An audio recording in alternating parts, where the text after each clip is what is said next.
Hello friends, it's me, and today let's watch why is everyone so obsessed with Labubu style theory from the StyleTheorists. Together, let's go. Let's start. Thank you. What the heck is a Labubu, and should you even care? Today we will be unboxing a full case of these to figure out, is it worth it, should you get one, and why are these little monsters so addicting in the first place?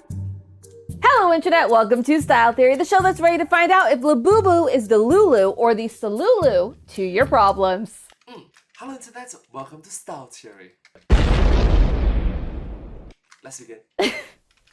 Okay. But for those of you who haven't come across the Labubu fever, let me rewind it back a little bit to get you caught up. This is a Labubu, or rather what's inside this box is. For each evidence point that we uncover, we are going to unbox one of these little creatures. And as a bonus, there's even one that is Style Theory Blue. But I have a surprise for you. I'm not keeping these. In fact, I'm going to give them away to you Style Theorists, because you deserve a gift for being so freaking amazing. All you have to do for a chance to win is hit that subscribe button and fill out the Google form in the description below to enter. And look, we can even win a special secret option. So why not stick around to see what we get and learn why Labubu is so la cray cray. But Thank you so much for being so supportive to the StyleTheorists.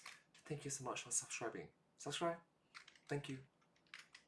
before we unbox our furry friends to find out if Labubu is more than just a fad or destined to fade away, we need to find out how we ended up in Labubu mania in the first place. While Labubu may be at the top of the trend charts right now, it actually got its start way back in 2015. Remember how in the intro I called them little monsters? I was actually spot on. Before these fuzzy little creatures were hanging off the back of every bag, backpack, and phone, they were drawings on a page. Created by Hong Kong-born and Netherlands-raised artist Sing Lang, The Monsters is a Nordic-inspired picture book about these devious-looking little creatures. Okay, I just have to see that little face for myself, so we are going to open our very first box. I am so nervous. All right, ready?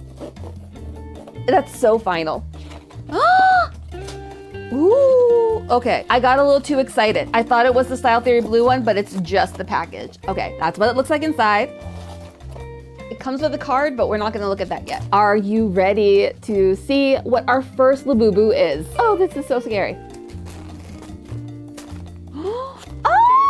Oh my gosh! Look at them! It's actually so soft. There's like glitter in its eyes. This is our first Labubu, and it is the green one, which, according to the card that comes in the box, means serenity. It is actually so soft and the quality is so good, and it has 9 teeth, which means that it is an actual Labubu and not a Lafufu. If you didn't know, the knockoff Labubus are called Lafufus, and they have 10 teeth. So this little lady is authentic. And I'm excited to see which one of you Style Theorists gets to take this one home. Just look at this little face. It's so mischievous. Though, despite the mischievous look, Labubus are actually meant to be very kind-hearted helpers, unlike some other plushes I could name.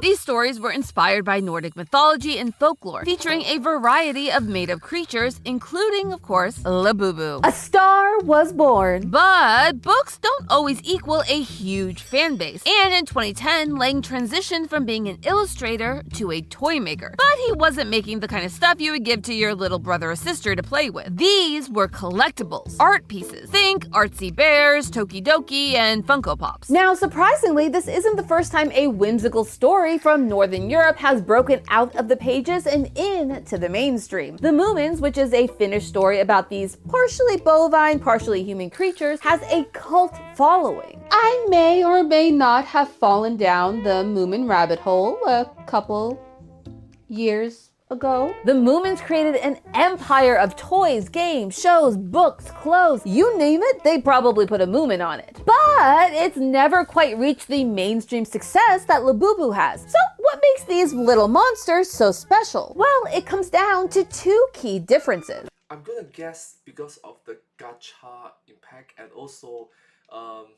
the resale value of it, I guess. So sorry.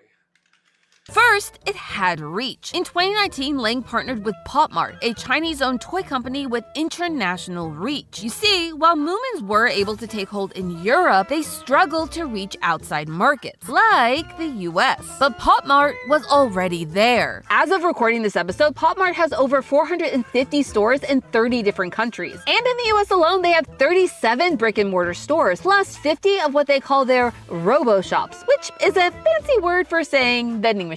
They're talking about vending machines. This made breaking into international markets a breeze. Oh, and did I mention I have one more surprise to unbox in this episode? This is a Labubu phone charm, and it's going to make my phone 100% more adorable as I play my favorite mobile game, June's Journey. As a person that grew up loving both Chicago and I Spy books, this game really hits that nostalgia button, which is why I am so glad that they are partnering with us today. June's Journey is amazing because whether you want to solve mysteries or curl up with a cozy game at the end of the day, this game has everything you could want. You play as June, an amateur detective trying to solve her sister's mysterious death. As you go through the game, you start to uncover the plot, and you are not going to be expecting these plot twists. We are about to uncover this mystery the same way that you uncover all the clues as you play the game. You uncover the story as you find clues in this gorgeous 1920s inspired artwork, which is why I said if you like Chicago the musical, you will love the aesthetics of this game. Plus, the game is always adding new things for you to do, with seasonal events and unique rewards for you to collect. I'm personally trying to 100% the albums. What can I say? I'm a photography girly at heart. It truly is my favorite game to play before bed as I try to relax and unwind.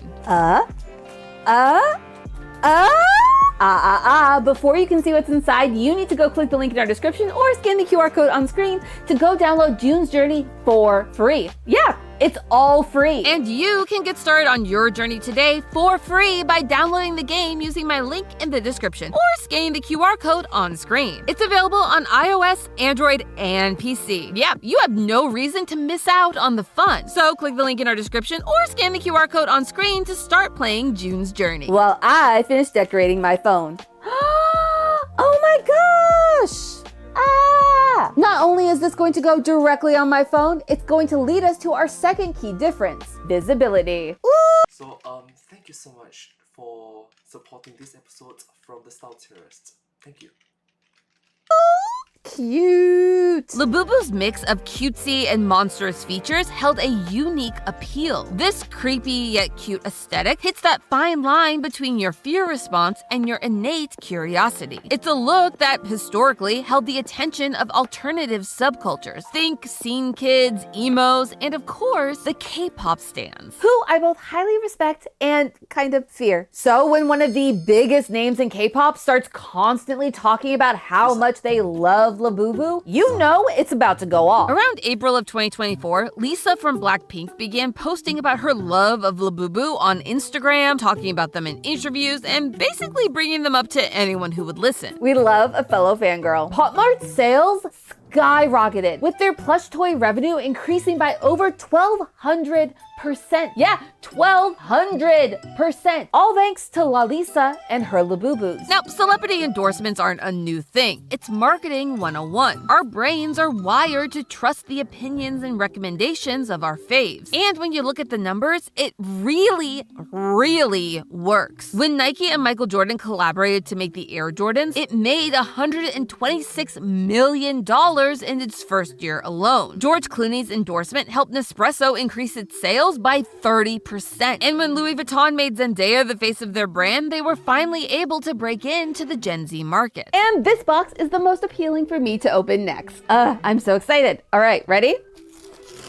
Ooh, so satisfying. We have our second bag. Which one do you think it is? Ready? Oh my gosh! It's the pink one! All right, this one reminds me of friend of the channel, Hope Scope. I'm not gonna lie. It is her color. Look at her! She's so cute. But according to the card that comes with it, this is the Love Labubu, which is apropos because she is lovely. Look at her. Comment below if this is the Labubu that you hope that you get in our giveaway. But thank you so much. Comment down below as well. Comment down below. Thank you. But there is a huge difference between all those examples and Lisa's Labubus, and that is authenticity. You see, unlike all those examples, Lisa, at least to our knowledge, wasn't paid to promote Labubu. She just loved them and wanted to share that love with her fans. If I had to compare this to anything, I would compare it to Jaden Animations making a video about Chikawa so her fans could understand her love of it. You just can't put a price on authentic passion. Or I guess you can if you're a reseller, because people are paying crazy amounts to get their hands on these Labubus. I'm talking hundreds to thousands of dollars depending on the design. Which is wild to be sure. But while we now know why Labubu had a Labu boom, we don't know what's turned that love into a trend so big that people are spending their life savings trying to get one. And why even your mom is asking for a Labubu for Christmas. There are very few things that have reached this level of Labubu mania, and there's one big reason for that: your brain. When Pop Mart first released their Labubu collaboration, they did it with blind boxes. That is what these are. They're blind boxes, which means that you don't know what you're going to get when you buy one. So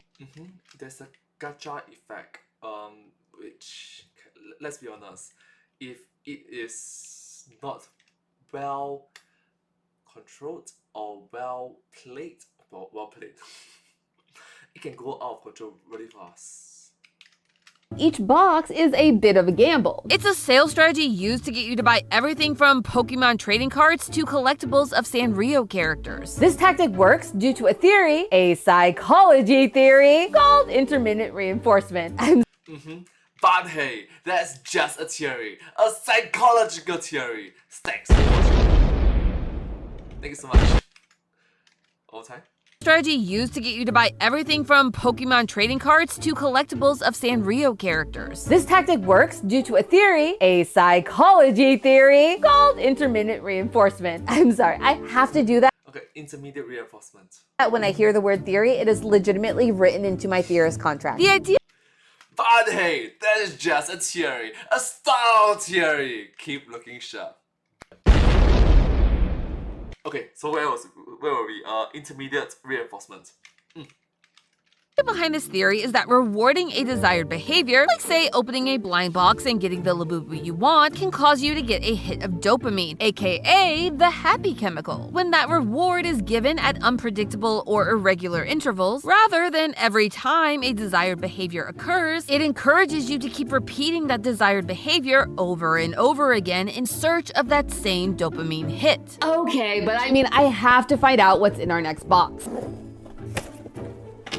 No, my Labubu! Bag number 3. Oh, we got the peach one.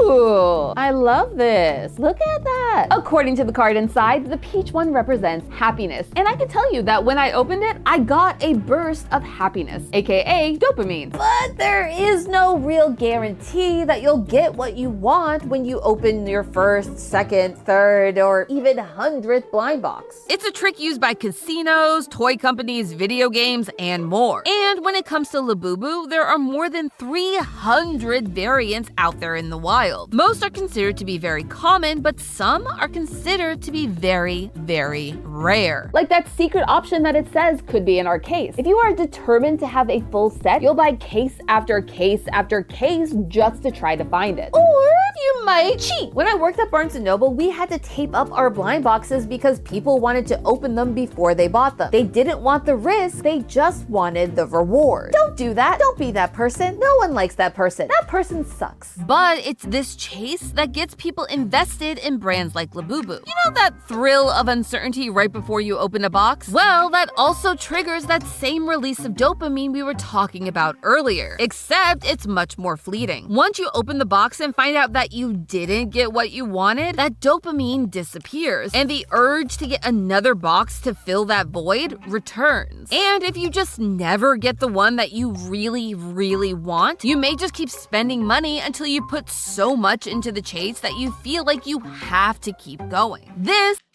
Sunk cost fallacy. Is a sunk cost, and it's something that brings in big money to stores like Pop Mart. Now, I am not here to say that Labubu made a Labubu and is a bad guy for doing this. It's just marketing, but it's marketing designed to make you want to buy more, which is why I wanted to give these away to you style theorists. We don't want to gatekeep on this channel, but we do want to open box number 4 to see which ones you guys can get.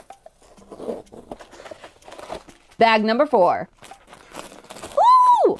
Oh, I thought it was gonna be purple, but it's like cotton candy. Look at this. That's so cute. Feels very Tumblr 2008. According to the card, this purple one means luck. And it might just be our lucky day because this may just be my favorite Labubu so far. Except there's just one little prabubu for Labubu. It's just that we've seen all this happen before, and it never ends well. Listen, the trend of cute collectibles is nothing new. We all know Webkins, Furbies, Tamagotchis, and of course, the granddaddy of them all, the Beanie Baby. While a few of these have had nostalgic resurgences, none of them have been able to achieve long-term financial relevancy. Listen. Inevitably speaking, the bubble will burst.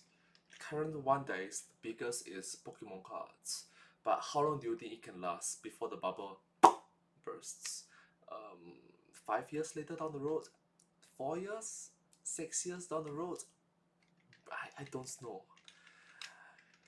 And I am a huge fan of buying cute things and keeping them for years after the hype train has crashed out. I mean, look, this is my tower of cute. I have had some of these things longer than Gen Alpha has been alive. Actually, I've probably had some of these longer than Gen Z has been alive. I mean, this one I have had literally since I was born. So I get it. I get wanting the cute thing. Yet, just because we like it now doesn't mean it's worth the financial investment that people are putting into it. Let's look at the Beanie Baby example. Released in 1996, Beanie Babies didn't reach their all-time high until a few years later, just like our friends Labubu. And the initial drive for Beanie Baby mania came down to 3 very familiar factors. 1, they were cute. Duh. 2, celebrities of the time loved to show off their collections to their fans. And 3, they had the rare factor. Special edition ones that were hard to get and that people would pay big money to add to their collection. Yeah, all that sounds pretty similar to what's happening right now with Labubu. So that means that we need to figure out what killed the Beanie Baby. Oversaturation and lack of evolution. You see, eventually Ty, the toy company behind Beanie Babies, ramped up its production so much to keep up with demand that in doing so, it devalued itself in a way that it never recovered from. And it got worse. Places like eBay and collectors forums exposed that even some of those so-called rare collectibles weren't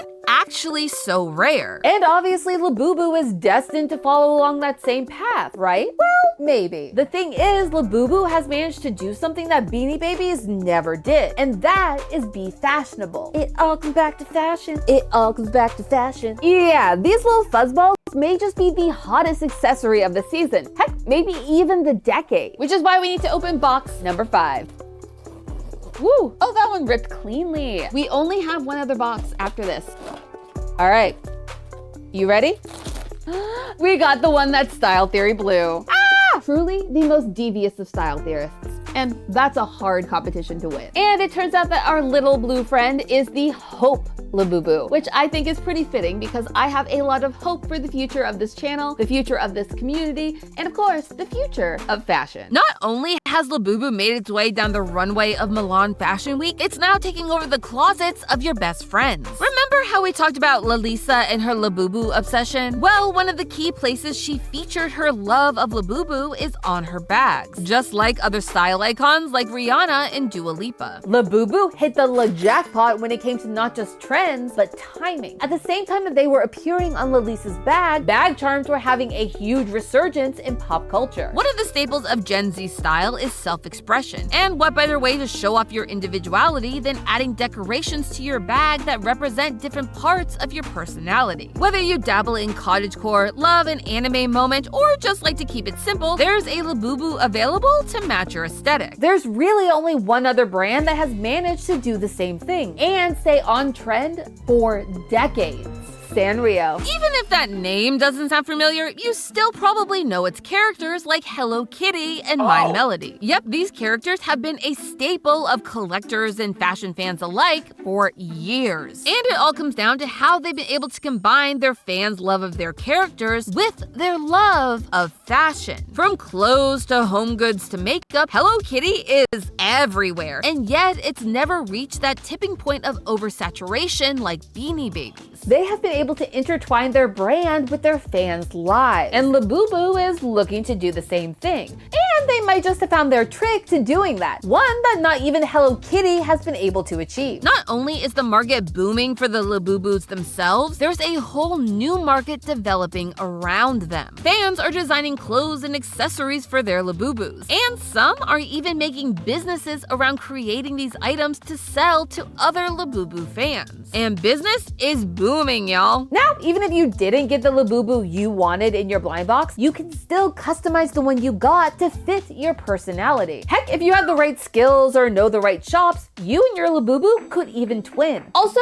remember that cell phone charm that I unboxed when we... To be fair, I understand that if you take good use of this opportunity, this bubble, this period of golden era for Labubu, well, if you're able to do it right, you struck gold.